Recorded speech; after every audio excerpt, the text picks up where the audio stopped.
Last episode के and पे हमने देखा था जी उस बॉस मॉन्स्टर के साथ फाइट कर रहा होता है और उसे उसके फाइटिंग पैटर्न का पता चल जाता है। 2 घंटे की फाइट के बाद वो उसके एचपी लेवल को 10% पे ले आता है, लेकिन उसकी एचपी लेवल कम होने के साथ ही बॉस मॉन्स्टर एक्सप्लोडिंग मोड में चला जाता है, यानी कि बहुत ही जल्दी वो फटने वाला है। जी कहता है मैंने इतनी ज्यादा फाइट करने के बाद इसकी एचपी लेवल को लो किया था, लेकिन अब ये फटने वाला है, अब इसका क्या करें। पता नहीं इस घटिया गेम को डिजाइन किसने किया है, एक बार मुझे इसका डिजाइनर मिल जाए मैं उसे अपने हाथों से मारूंगा। ना सिर्फ वो क्रोकोडाइल मॉन्स्टर एक्सप्लोड होने वाला है, बल्कि उसका एनर्जी लेवल भी बहुत ज्यादा बढ़ गया है और वो जी के ऊपर अटैक करता है। जी कहता है इसकी पावर तो पहले से कई गुना बढ़ गई है। जी का अपना एचपी लेवल भी बहुत ज्यादा कम है, तकरीबन 10% से भी कम। जी कहता है अब जबकि ये अपग्रेड हो चुका है, इससे डॉज करना मुझे मुश्किल होता जा रहा है। क्रोकोडाइल मॉन्स्टर की बड़ी सी पूंछ भी निकल आती है और उस पर अटैक कर रहा होता है। जी कहता है हर गेम में हर बॉस मॉन्स्टर का एक फाइटिंग पैटर्न होता है, लेकिन मेरा एचपी लेवल इतना ज्यादा कम है कि अगर मैं थोड़ी देर के लिए और भी रुका तो मैं तो इसके अटैक से मारा जाऊंगा। जी उसकी एक साइड पे खड़ा होता है, लेकिन वो बॉस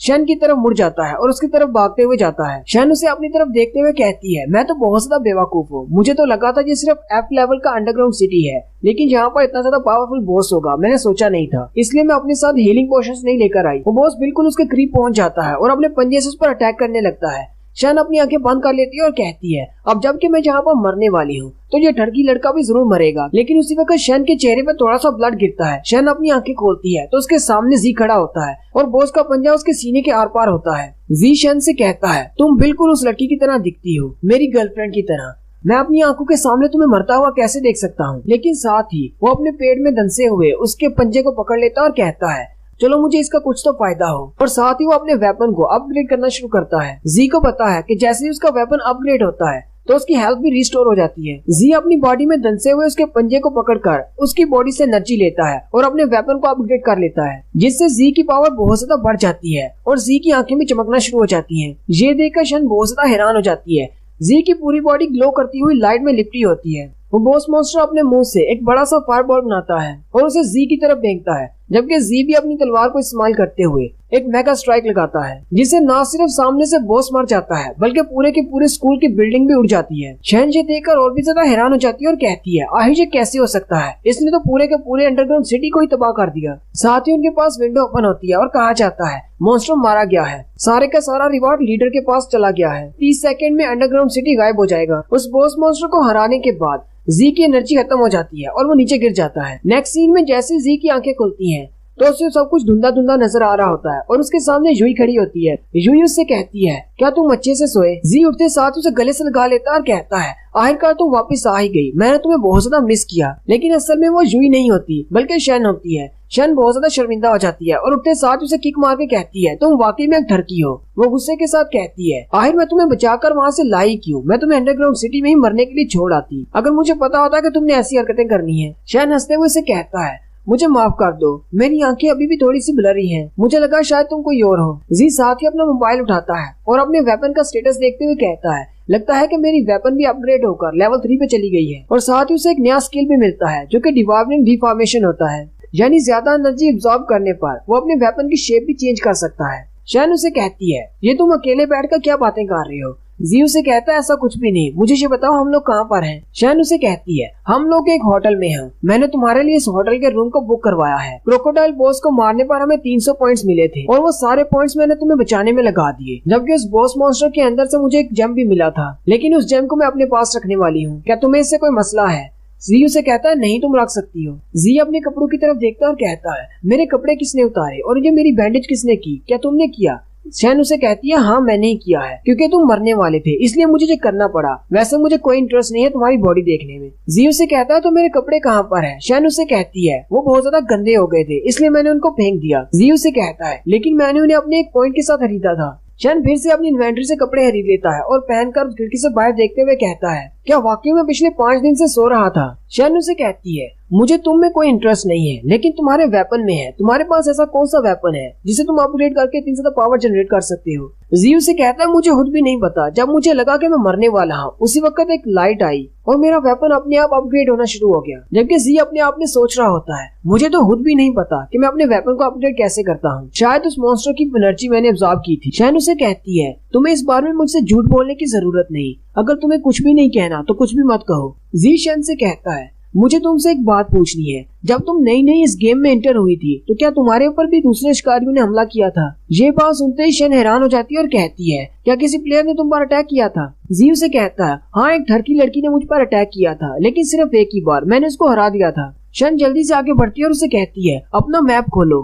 जी जल्दी से अपने गेम मैप को ओपन करता है और कहता है, क्या ये गेम मैप है? शन उसे कहती है, मुझे लगा ही था कि तुमने अभी तक अपने गेम मैप को क्लोज नहीं किया। जी कहता है, ये गेम तो बहुत ज्यादा अच्छी है, इस तरह के मैप से तुम्हें पता चल सकता है कि कहाँ पर नए गेट्स ओपन होने वाले हैं या कहाँ पर मॉन्स्टर्स हैं। शैन उसे कहती है, तुम बहुत बड़े बेवकूफ हो, तुमने तो मुझे मरवा ही दिया। और साथ ही वो खिड़कियों के पर्दे आगे करते हुए कहती है, तुम तो वाकई में एक इडियट हो। अगर ये मैप सिर्फ गेम में मॉन्स्टर्स को दिखाने के लिए होता फिर तो ठीक था, लेकिन इस मैप से तुम दूसरे प्लेयर्स के सामने भी शो हो जाते हो। कितने प्लेयर्स भी खास रेंज के अंदर होंगे, उन्हें पता होगा कि हम दोनों यहाँ पर हैं। ये बात सुनते ही जी भी बहुत ज्यादा घबरा जाता है। शैन उसे कहती है, हालांकि इसकी रेंज बहुत ज्यादा कम है, लेकिन हम पिछले 5 दिन से इसी होटल में हैं। मुझे लगता है कि बहुत सारे प्लेयर्स को हमारी लोकेशन का पता चल चुका होगा कि हम लोग यहाँ पर हैं और वो लोग हमें मारने के लिए जरूर आएंगे। इसी वक्त दूसरी तरफ दिखाते हैं, सामने एक बिल्डिंग के ऊपर एक स्नाइपर होता है जो कि एक प्लेयर है। उस स्नाइपर का लेवल 8 है और वो एक ग्रुप का मेंबर है जिसका नाम ब्लड मून है। वो ऊपर से निशाना लगाकर खड़ा होता है और कहता है, न्यूबीज जल्दी से मेरे सामने आओ ताकि मैं तुम्हें मार सकूं। और साथ ही गली में 2 और प्लेयर्स को दिखाते हैं, वो दोनों भाई बहन होते हैं और वो दोनों भी जी और शन को मारने के लिए आ रहे होते हैं। उन दोनों बहन भाई का लेवल 5 होता है। और लास्ट पे एक सबसे खतरनाक प्लेयर को दिखाते हैं जो कि ब्लड मून गिल्ड का लीडर है और उसका लेवल 9 है और नेम प्लेयर्स का शिकार करना उसकी हॉबी है।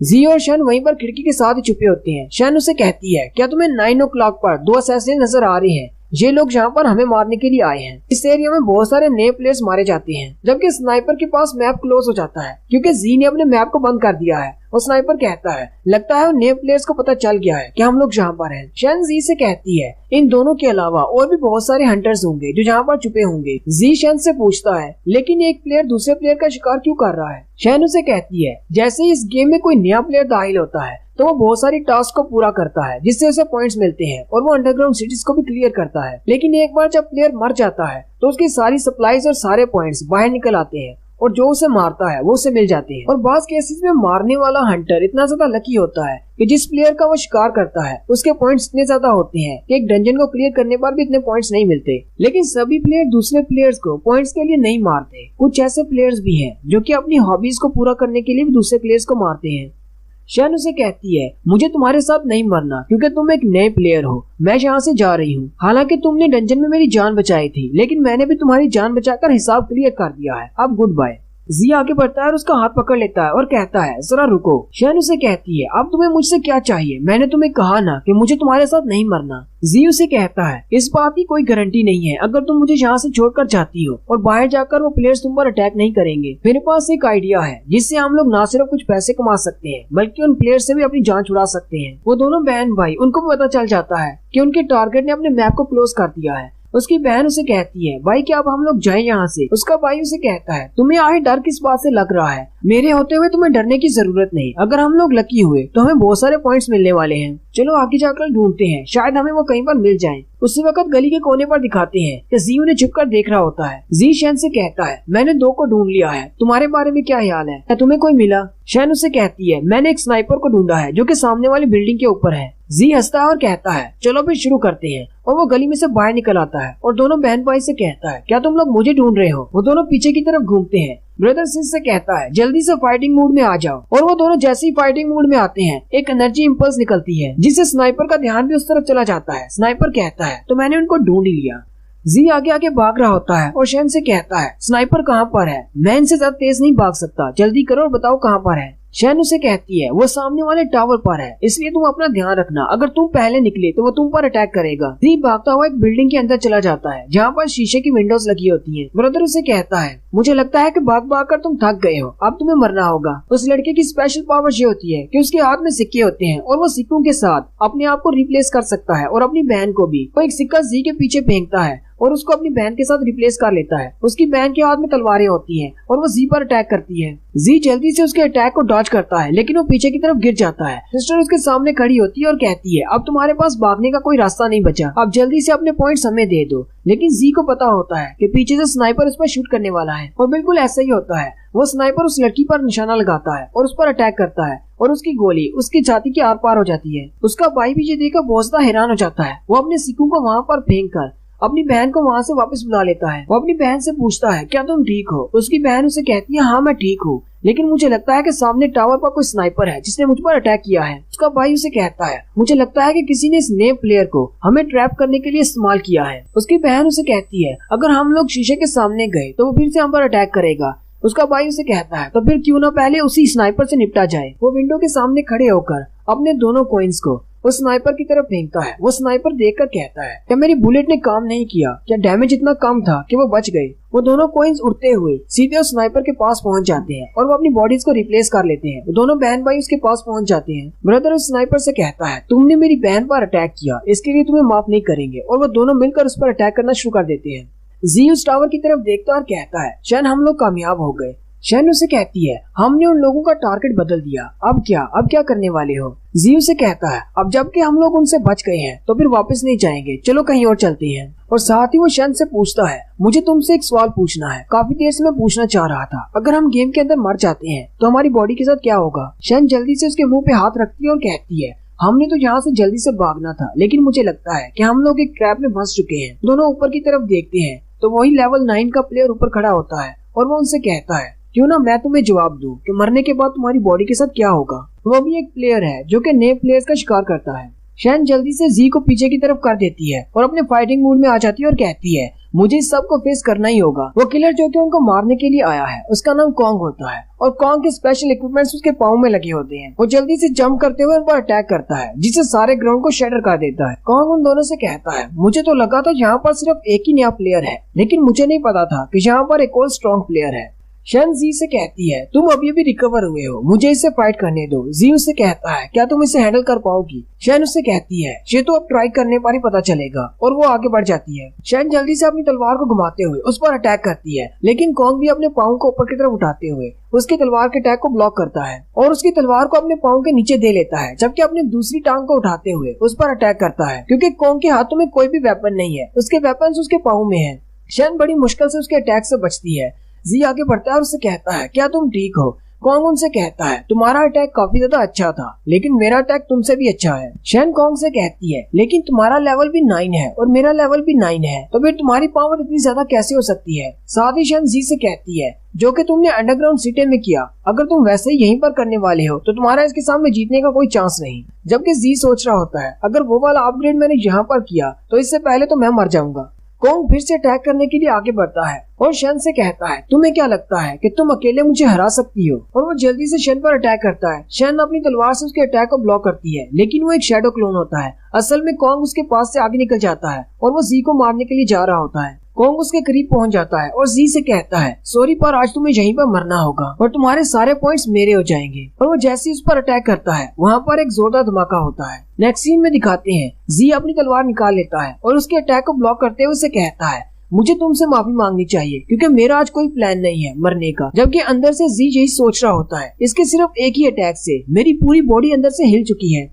उसी वक्त शन आगे बढ़ती है और अपने स्पेशल मूव को इस्तेमाल करते हुए कॉन्ग से कहती है तुम्हें हम जैसे प्लेयर्स को कम नहीं आंकना चाहिए। कॉन्ग जल्दी से जी को पीछे की तरफ धक्का देता है और उसके हरिकेन वाले मूव को अपने क्रॉस मूव से गायब कर देता है। न सिर्फ उसके हरिकेन मूव को खत्म करता है बल्कि शन भी उससे जख्मी होती है। शन की एचपी कम हो जाती है। शन कहती है इसका डिफेंस भी काफी ज्यादा स्ट्रॉन्ग है, जबकि इसकी फाइटिंग स्किल्स तो काफी ज्यादा स्ट्रॉन्ग है ही। कॉन्ग भी उन दोनों से कहता है मुझे इस बात को तो मानना होगा कि तुम दोनों भी काफी स्ट्रॉन्ग हो। शन उसे कहती है तो अब तुम्हें पता चल गया है कि हम लोग स्ट्रॉन्ग हैं, तो क्या करने वाले हो, सरेंडर करके यहाँ से भागने वाले हो, अभी भी तुम्हारे पास टाइम है, कर सकते हो। कॉन्ग उसे कहता है वैसे मैं ऐसा करता तो नहीं हूँ, लेकिन मैं तुम्हारे साथ एक डील करना चाहूंगा। शन उसे कहती है कैसी डील। मुझे तो कोई भी डील नहीं करनी, हाँ अगर तुम अपने सारे पॉइंट्स मुझे दे देते हो तो मैं तुम्हें जिंदा छोड़ दूंगी। कॉन्ग उसे कहता है नहीं ऐसी डील नहीं, मेरे पास इससे भी एक अच्छी डील है, तुम्हें बस यहाँ पर खड़े रहकर देखना है और इस नए प्लेयर को मैं अपने हाथों से मारूंगा और उसके बाद इसके पॉइंट्स को हम दोनों आपस में बांट लेंगे। 60% मेरे होंगे और 40% तुम्हारे।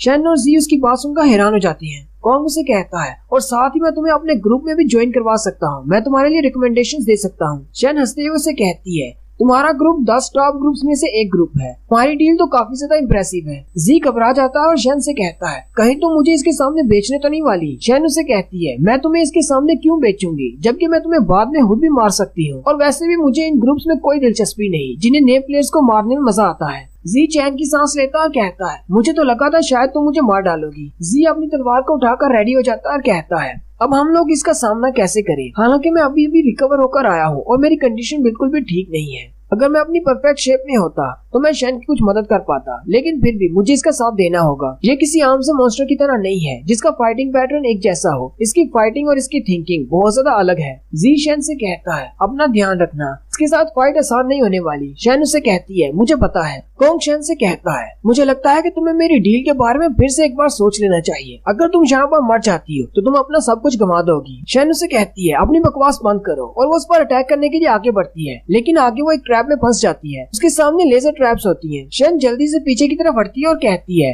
ये ट्रैप कब इसने बिछाया? पहले तो ये ट्रैप यहाँ पर नहीं था। उसी वक्त उसके पीछे वाली दीवार में से एक रास्ता खुलता है और उसमें से उस पर लेजर अटैक होता है। शेन जल्दी से उससे बचने की कोशिश करती है। उसी वक्त कोंग ऊपर की तरफ जंप करते हुए उस पर अटैक करने के लिए आगे बढ़ता है और शेन से कहता है, मैंने तुम्हें एक मौका दिया था, लेकिन तुमने वो मौका गंवा दिया। जैसे ही वो शेन पर अटैक करने लगता है, जी अपने वेपन के साथ आगे बढ़ता है और उसे ब्लॉक करते हुए कहता है, तुम्हें क्या लगता है कि मैं यहाँ पर नहीं हूँ? कोंग जल्दी से पीछे की तरफ जंप करता है।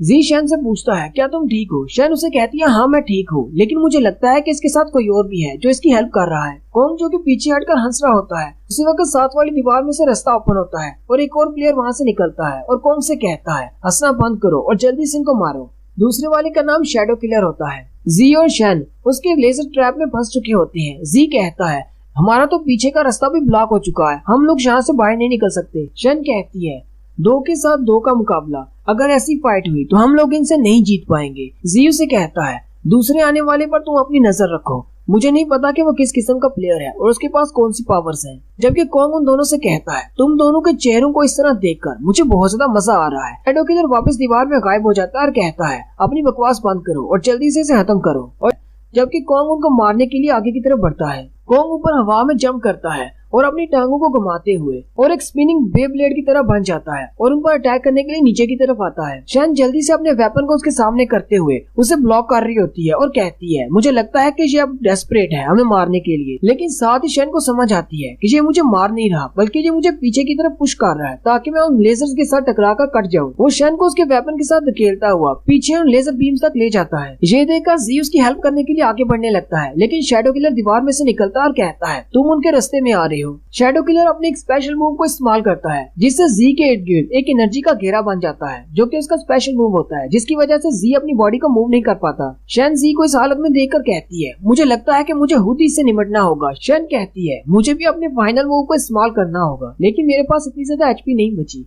और वो अपने फाइनल मूव को इस्तेमाल करती है जो कि हेलफायर टॉर्च होती है, जिससे एक बड़ी सी हेलफायर पैदा होती है। कोंग जल्दी से पीछे की तरफ जंप करता है। कोंग और शैडो किलर एक दूसरे के साथ बैग के साथ मिलाकर खड़े होते हैं। शैडो किलर उसे कहता है, तुमने अपने शिकार को बहुत ज्यादा अंडर एस्टिमेट किया है।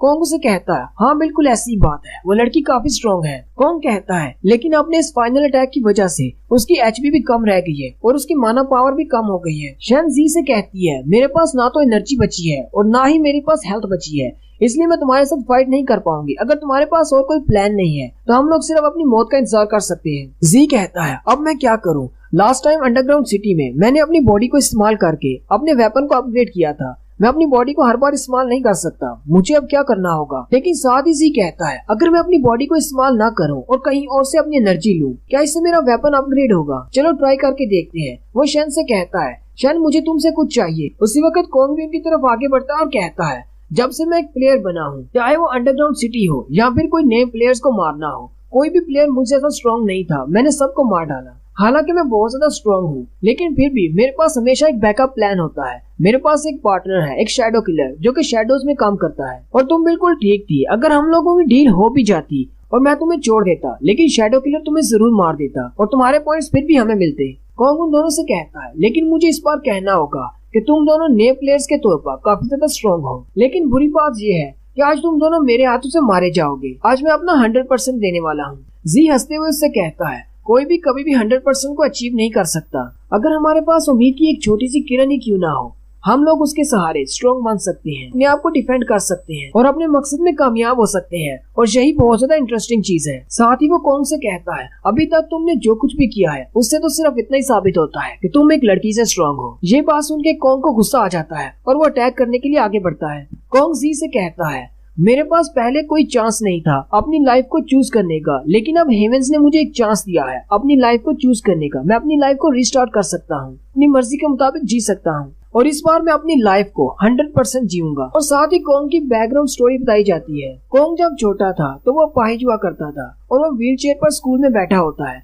बच्चे सामने बातें कर रहे होते हैं, किसी को 80% मार्क्स मिलते हैं, किसी को 90%, जबकि कॉन्ग को पूरे 100% मार्क्स मिलते हैं। कॉन्ग कहता है, जब मैं छोटा था तभी मेरा एक और एक्सीडेंट हुआ था जिसकी वजह से मेरी टांगे बेकार हो गई, लेकिन मैंने मेहनत करना नहीं छोड़ा, अपनी जिंदगी को बेकार नहीं होने दिया। मैं व्हीलचेयर पर बैठकर ही एक्सरसाइज भी करता रहा, अपनी बॉडी को फिट रखा, लेकिन ये सब कुछ काफी नहीं था। कॉन्ग कहता है, मुझे इस दुनिया में कोई भी इज्जत नहीं मिली क्योंकि मैं अपाहिज हूँ। मैंने जितनी भी स्टडी कर ली, मेरे पास 100% मार्क्स थे, मेरे पास परफेक्ट बॉडी थी, लेकिन मुझे कहीं पर जॉब नहीं मिली। वो लोग मुझे यही कहते थे, इतना ज्यादा स्टडी करने का क्या फायदा जबकि तुम चल फिर भी नहीं सकते। मैं जहाँ पर भी जॉब के लिए अप्लाई करने के लिए जाता, वो कहते कि तुम क्वालिफाई नहीं हो, तुम्हारी स्टडी तो ठीक है लेकिन तुम्हारी टांगों के बिना तुम हमारे किसी काम के नहीं। और अपनी अपाहिज बॉडी के साथ मैं कभी भी 100% को अचीव नहीं कर पाया। फिर एक दिन अचानक मुझे ये गेम मिली और मुझे कहा गया कि तुम्हें एक प्लेयर के तौर पर सिलेक्ट कर लिया गया है, क्या तुम इस गेम में पार्टिसिपेट करना चाहोगे। और इस फाइनल लेवलिंग गेम ने मेरी जिंदगी बदल दी। और अब जबकि मैं इस गेम के अंदर हूँ, मैं अपनी जिंदगी को वाकई में बदल सकता हूँ, मैं 100% अचीव कर सकता हूँ। जबकि उसके सामने खड़ा जी, उसके हाथ में वो क्रिस्टल होता है जो कि उन्हें क्रोकोडाइल बॉस को मारने पर मिला था। जी कहता है,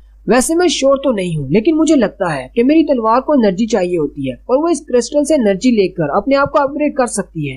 जी उस क्रिस्टल को उस तलवार के करीब लाता है जिससे विंडो ओपन होती है और कहा जाता है, एफ क्लास के अंडरग्राउंड बॉस का एक एनर्जी क्रिस्टल एब्जॉर्ब हो रहा है और इस वेपन का स्पेशल स्किल एक्टिवेट किया जा रहा है। शैन उसकी तरफ देखती है और कहती है, अंडरग्राउंड सिटी में बिल्कुल इसने ऐसे ही किया था, इसकी पूरी बॉडी एनर्जी में कवर थी। शैडो किलर कॉन्ग से कहता है, मुझे कुछ ठीक नहीं लग रहा, जल्दी करो और इसे खत्म करो। कॉन्ग जो कि पहले ही मिड एयर में होता है, वो अटैक करने के लिए आगे बढ़ता है और कहता है, मैं तुम्हें अपनी लाइफ को बर्बाद करने के लिए नहीं दूंगा। जी अपनी अपग्रेड कंप्लीट कर लेता है और कहता है, मेरा वेपन रेडी है, चलो मैं तुम्हें इस दुनिया की रियलिटी दिखाता हूँ। और साथ ही वो अपनी तलवार को घुमाता है और उन दोनों के वेपन्स आपस में टकराते हैं जिससे बहुत ज्यादा एनर्जी फ्लो पैदा होता है। एक जबरदस्त ब्लास्ट होता है जिससे वहाँ पर बहुत ज्यादा धुआं हो जाता है। शन कहती है, क्या जी ठीक होगा। शैडो किलर भी सोच रहा होता है, इसके पास इतनी ज्यादा पावर कैसे आ सकती है, ये तो एक नया प्लेयर है, लेकिन अगर इसके पास इतनी ज्यादा पावर है तो ये इसे हैंडल नहीं कर सकता। उसी वक्त जी को दिखाते हैं, जी के मुंह से ब्लड निकल रहा होता है क्योंकि जी अपनी इतनी ज्यादा पावर को हैंडल नहीं कर पाता। जी नीचे बैठा होता है जबकि कॉन्ग सामने खड़ा होता है। कॉन्ग जी से कहता है, मुझे लगता है कि मैं जीत चुका हूँ। जी उसे कहता है, क्या तुम्हें पक्का कंफर्म है। और साथ ही दिखाते हैं कि कॉन्ग की पूरी बॉडी के ऊपर क्रैक्स पड़ना शुरू हो जाती हैं। कॉन्ग कहता है, ऐसा नहीं हो सकता, मैं कैसे हार सकता हूँ, मैं कभी नहीं हारा, मैंने अपनी पूरी लाइफ में कभी हार नहीं मानी, मुझे 100% अचीव करना है। और साथ ही एक जबरदस्त धमाका होता है और उसकी बॉडी फट जाती है। जी कहता है, मैं भी पहले तुम्हारी तरह था, बहुत ज्यादा कॉशियस, जिसकी वजह से मैंने अपने सबसे प्यारे दोस्त को खो दिया, लेकिन अब मुझे समझ आ चुकी है, अगर मेरे पास जिंदगी में 1% का भी चांस हुआ तो मैं उस चांस को जरूर अचीव करूंगा।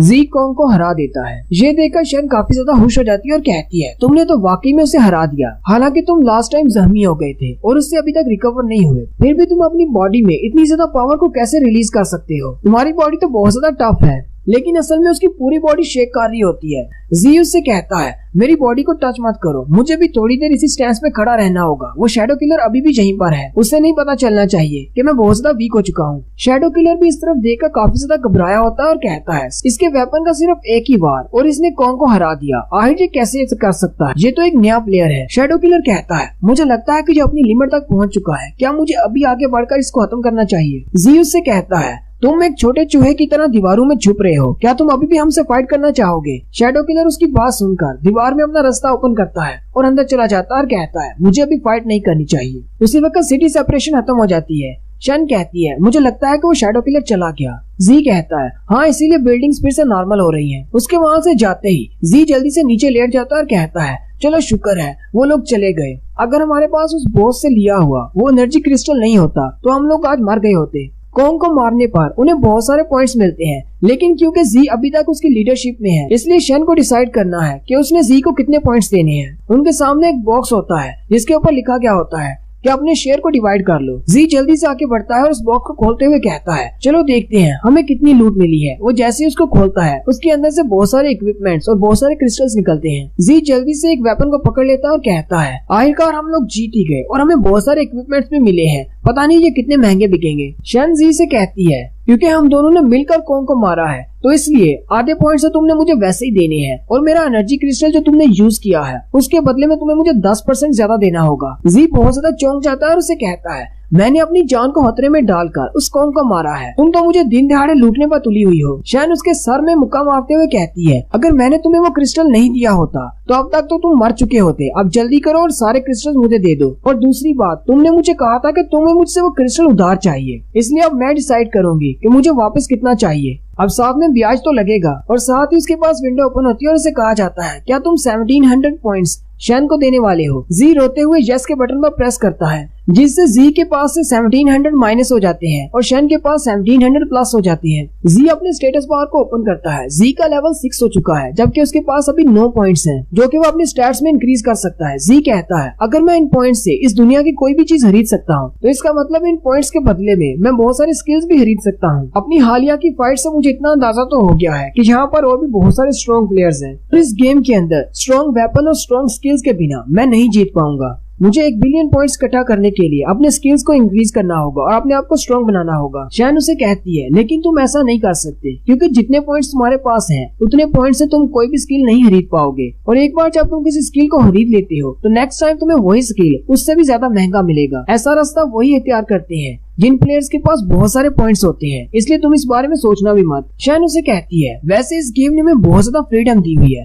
हम सबको अपना रास्ता ढूंढने के लिए बहुत ज्यादा टाइम मिलता है। मुझे लगता है कि मैंने भी अपना एक रास्ता ढूंढ लिया है। आज के बाद मैं अपने लिए गियर्स इकट्ठे करूंगी ताकि किसी के साथ फाइट करने के दौरान मेरे पास इक्विपमेंट्स की कमी ना हो। और साथ ही शन बैठी वहाँ पर मिलने वाली सारी लूट का बंटवारा कर रही होती है। शन जी से कहती है तुम चाहे जो मर्जी करो, मुझे इस बात से फर्क नहीं पड़ता। फिर शैन उठकर खड़ी हो जाती है और उसे कहती है चलो ठीक है, मैंने बंटवारा कर दिया, अपना अपना माल ले लो। जी बहुत ज्यादा खुश हो जाता है और कहता है चलो मुझे भी कुछ इक्विपमेंट्स मिलने वाले हैं। जैसे ही वो पीछे की तरफ घूमता है साथ ही उसका चेहरा लटक जाता है। शैन उसे कहती है ये वाली साइड मेरी है और ये वाली तुम्हारी है। शैन वाली साइड पर तो बहुत ही अच्छा इक्विपमेंट्स होते हैं जबकि जी वाली साइड पर सिर्फ कचरा पड़ा होता है। जी बहुत ज्यादा गुस्सा हो जाता है और अपने कचरे वाली साइड में से एक टॉयलेट पेपर उठाता है और कहता है ये तुम कैसी बंटवारा कर रही हो, मेरे वाले इक्विपमेंट्स में टॉयलेट पेपर का क्या काम है, क्या तुम्हें ये भी एक इक्विपमेंट नजर आता है। शैन फिर से उसके सर में मारती है और उसे कहती है अपनी बकवास बंद करो, जो मिल रहा है चुप करके ले लो, वैसे भी तुमने अभी मेरे बहुत सारे पॉइंट्स देने हैं, अगली बार जब हम लोग मिलेंगे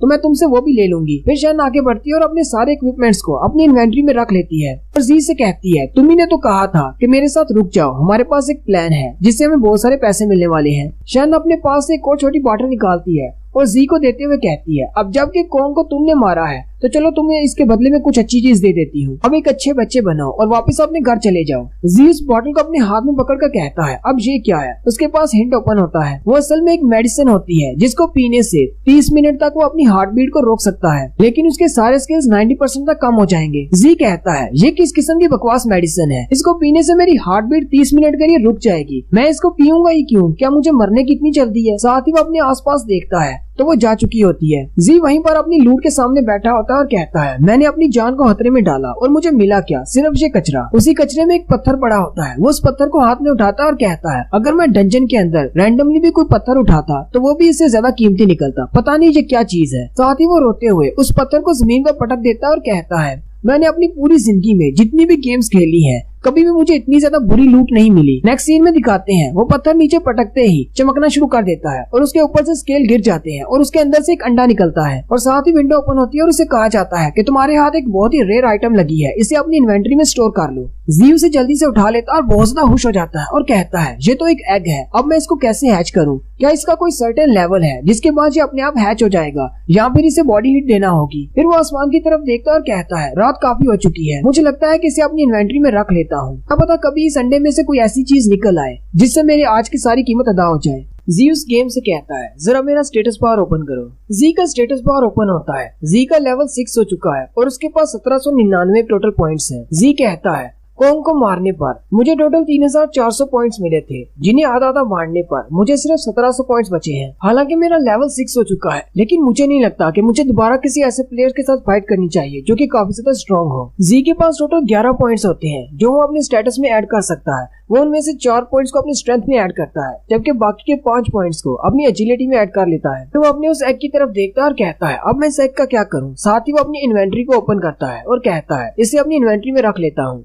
जैसे वो उसे अपनी इन्वेंट्री में रखने के बाद उसके ऊपर टच करता है तो साथ ही उसकी स्पेसिफिकेशन बताई जाती है कि ये एग कब फूटने वाला है और इसमें से क्या चीज निकलेगी। जी कहता है मुझे लगता है कि इसके लिए कुछ स्पेशल रिक्वायरमेंट्स की जरूरत है, फिलहाल मैं इसे अपनी इन्वेंट्री में रख लेता हूँ। जब वो रिक्वायरमेंट्स पूरी हो जाएंगी ये गेम मुझे खुद ही बता देगी। फिर उसे कौन से जो इक्विपमेंट्स मिले थे उनमें से एक इक्विपमेंट के ऊपर टच करता है और कहता है चलो इस गार्बेज स्वर्ड की तरफ देखते हैं, आखिर ये किस किस्म की स्वर्ड है। जी उसकी स्पेसिफिकेशंस देखने के बाद कहता है ये तो इतनी ज्यादा खास नहीं है, मेरे पास इससे ज्यादा बेहतर है, क्यों ना मैं इसे ऑनलाइन स्टोर पर बेच दूं। और फिर वो साथ ही सेल के ऑप्शन में क्लिक करता है और साथ ही उसकी आइटम बिक जाती है और उसे सिर्फ 1 पॉइंट मिलता है।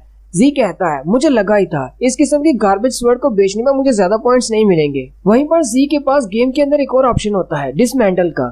जी कहता है मेरे पास अभी और भी बहुत सारी कचरा तलवारें पड़ी हैं, इनमें से किसी एक पर ट्राई करता हूँ कि ये डिसमेंटल क्या करता है। वो एक और तलवार को सिलेक्ट करता है और उस पर डिसमेंटल को क्लिक करता है। जैसे वो उस पर डिसमेंटल को क्लिक करता है उसके आर्मर में कुछ चेंजेस होती हैं। जी ये देखकर हैरान हो जाता है और कहता है मुझे लगा ही था। वो अपनी इन्वेंट्री में मौजूद लो क्लास के सारे इक्विपमेंट्स को अपने आर्मर के लिए एनर्जी के तौर पर इस्तेमाल कर सकता है। वो उनमें से काफी सारों को डिसमेंटल करना शुरू कर देता है जिससे उसका आर्मर अपग्रेड हो जाता है। जी बहुत ज्यादा खुश हो जाता है और कहता है इस तरह तो बहुत ज्यादा इजी है, मैं अपने आर्मर को अपग्रेड कर सकता हूँ, मैं तो कचरे को भी इस्तेमाल कर सकता हूँ। इसने सोचा था कि मेरे स्पेशल इक्विपमेंट में ये भी पावर है और मुझे बस लो क्लास के इक्विपमेंट्स ढूंढने हैं ताकि मैं अपने वेपन को खिला सकूं, क्योंकि ये सारे इक्विपमेंट्स जो कि किसी काम के नहीं ये बहुत ज्यादा सस्ते मिलेंगे, लेकिन इससे मेरा आर्मर अपग्रेड हो सकता है। इसलिए मुझे अब ज्यादा से ज्यादा इस तरह के इक्विपमेंट्स को ढूंढना होगा जो सस्ते मिले। जी कहता है इस गेम के लिए कोई मार्केट भी होगी जहाँ पर इक्विपमेंट्स बेचे या खरीदे जाते होंगे, मुझे उसके बारे में पूछना होगा किसी से, लेकिन उससे पहले मुझे कुछ और पॉइंट्स हासिल करना होंगे। और साथ ही उसके पास विंडो ओपन होती है और कहा जाता है तुम्हारे पास एक नई टास्क आई है, क्या तुम एक्सेप्ट करना चाहोगे। जी कहता है ये तो बहुत ही अच्छा मौका है, मुझे कुछ पॉइंट्स भी चाहिए, और वो उसे एक्सेप्ट कर लेता है। जैसे वो उसे यस करता है उसके सामने टास्क ओपन होकर आ जाती है। उसकी टास्क ये होती है कि उसने स्कूल जाना है और स्कूल को अटेंड करना है। हर दिन के उसे 10 पॉइंट्स मिलेंगे और हर क्लास को अटेंड करने पर उसे प्लस 400 पॉइंट्स मिलेंगे। टास्क को कंप्लीट करने पर उसे एक लेवल अप भी मिलेगा। ये देखकर जी बहुत ज्यादा हैरान हो जाता है और कहता है कहीं ये गेम जानबूझकर मेरे साथ इस तरह का मजाक तो नहीं कर रही। अगले दिन जी तैयार होकर अपने स्कूल के लिए निकल पड़ता है। वो जैसे ही अपने स्कूल पहुंचता है उसे सामने एक लड़का नजर आता है। जी कहता है मुझे लगता है कि ये वही बेवकूफ है। जी जल्दी से आगे बढ़ता है और उसे कहता है वैंगबू, आखिर हमारी मुलाकात दोबारा हो ही गई। साथ ही जी वैंगबू के बारे में बताता है। वैंगबू इसका बेस्ट फ्रेंड है और इन दोनों की मुलाकात वीडियो गेम्स खेलते हुए हुई थी और फिर इन दोनों ने एक ही स्कूल में एडमिशन ले लिया। वैंगबू से कहता है तुम कौन हो, क्योंकि जी काफी ज्यादा पतला हो चुका है इसलिए वो उसे पहचान नहीं रहा। जी हंसते हुए वैंगबू से कहता है अब मैं तुम्हें ब्लेम नहीं कर सकता, मैं हूँ ही इतना ज्यादा हैंडसम और क्यूट, तुम मुझे पहचान ही नहीं रहे। वैंगबू की आवाज सुनकर बहुत ज्यादा खुश हो जाता है और कहता है कहीं मुझे कोई धोखा तो नहीं हुआ, क्या वाकई में तुम जी हो। और साथ ही वो चिल्लाकर उसे कहता है वाकई में तुम तो जी हो। जी उसे कहता है क्या तुम चिल्लाना बंद करोगे, जब भी मुझे कॉल करते हो इसी तरह चिल्ला रही होती हो। फिर वो दोनों स्कूल के मेस हॉल में चले जाते हैं और जाकर खाना खाना शुरू कर देते हैं। वैंगबू से कहता है कल तुमने कहा था कि तुम स्कूल आने वाले हो, लेकिन तुम मुझे कहीं पर भी नहीं मिले और तुम अपना फोन भी नहीं उठा रहे थे। जी से कहता है हाँ मैं आने वाला था, लेकिन मुझे एक जरूरी काम याद आ गया था इसलिए मैं नहीं आया। वैंगबू से कहता है अच्छा ठीक है इस बात को छोड़ो, मुझे ये बताओ तुमने इतना ज्यादा अपना वजन कैसे कम कर लिया। जी उसे कहता है क्योंकि मैंने मीट खाना छोड़ दिया है इसलिए, और अब मैं सिर्फ वेजिटेबल्स खाता हूँ। लेकिन जी के हाथ में एक चिकन लेग पीस होता है जो वो खा रहा होता है। वैंगबू से कहता है अगर तुम सिर्फ वेजिटेबल्स खाते हो तो तुम्हारे हाथ में क्या है। साथ ही वहाँ पर म्यूजिक बजने की आवाज आती है। जी कहता है ये इतना प्यारा म्यूजिक कौन बजा रहा है। वैंगबू से कहता है क्योंकि तुम काफी अर्से से स्कूल नहीं आए, हमारे स्कूल में एक नई स्टूडेंट आई है जो कि बहुत ही अच्छा गाना गाती है, सारे स्टूडेंट्स उसे पसंद करते हैं, बल्कि टीचर्स भी उसको पसंद करते हैं। वो हमारी क्लास की नई क्लास रैप है। जी कहता है हालांकि इसकी आवाज बहुत ज्यादा प्यारी है, लेकिन मुझे इसकी आवाज को जानी पहचानी क्यों लग रही है। वैंगबू से कहता है क्या तुम उससे मिलना चाहते हो। जी उसे कहता है क्या तुम उसे जानते हो, क्या मुझसे मिलवा सकते हो। वैंगबू उसे अपने साथ लेकर एक लड़की से मिलवाता है। वैंगबू से कहता है क्लास रैप, मैं उस लड़के को लेकर आया हूँ जिसका नाम जी है, जिसका तुम मुझे बार बार कहती हो कि ये स्कूल में क्यों नहीं आता। जी उस लड़की को देखकर बहुत ज्यादा हैरान हो जाता है क्योंकि वो शन होती है। शन उसे कहती है वेलकम बैक। जी सोच रहा होता है क्या ये वाकई में शेन है, जरा इसके कपड़े तो देखो, इसने अपनी ड्रेस चेंज कर ली है और ये बिल्कुल जेंटल लग रही है। वेंगू साथ ही वहाँ से भाग जाता है और उसे कहता है क्लास रब तुमने वादा किया था अगर मैं जी को क्लास में ले आता हूँ तो तुम मेरा अटेंडेंस रिकॉर्ड क्लियर कर दोगी, अब अपना वादा पूरा करो। जी उसे कहता है क्या तुमने मुझे इसके सामने बेच दिया। शेन उसे कहती है तुमसे मुलाकात होना ये तो बहुत ज्यादा मुश्किल काम था। जी उसे कहता है तो अब मुझे समझ आई तुम क्यों मुझे बार बार कॉल करवा कर स्कूल बुला रही थी। मुझे लगता है कि तुम्हारे पास भी यही टास्क थी कि मुझे स्कूल बुलाना है। अब जबकि मैं स्कूल आ चुका हूँ तो फिर मैं क्या वापस चला जाऊँ अगर तुम्हें मुझसे और कोई काम नहीं तो। शैन उसे दीवार के साथ लगा लेती है और कहती है क्या तुम मुझे अवॉइड करने की कोशिश कर रही हो। जी उसे कहता है मैं तुम्हें अवॉइड कैसे कर सकता हूँ। शैन उसे कहती है अच्छा ठीक है। आती वो अपने पास से विंडो ओपन करती है और उसे कहती है मैंने कॉन्ग से हासिल हुए सारे इक्विपमेंट्स को बेचा और मुझे काफी सारे पॉइंट्स मिले, उसमें से 50% शेयर तुम्हें दे रही हूँ। और साथ ही जी के पास 5000 पॉइंट्स ऐड हो जाते हैं। जी कहता है इसने मुझे जो इक्विपमेंट्स दिए थे वो तो बहुत ज्यादा सस्ते थे, इसके इक्विपमेंट्स तो बहुत ज्यादा महंगे बिके हैं। शैन उसे कहती है क्या तुमने इस न्यूज के बारे में सुना है। जी उसे कहता है कौन सी न्यूज। वो अपने मोबाइल में एक न्यूज आर्टिकल उसे दिखाती है और कहती है अभी अभी एक खबर आई है, एक बंदा जिसका नाम पेंगकोंग जिंग है, एक डिसेबल्ड पर्सन, उसे उसके घर में मरा हुआ पाया गया है। पुलिस वालों ने अपनी इन्वेस्टिगेशन में बताया है कि उसने सुसाइड की है, लेकिन मुझे लगता है कि इस कोंग को तुमने मारा है, ये वही गेम वाला कोंग है। ये बात सुनकर जी बहुत ज्यादा हैरान हो जाता है।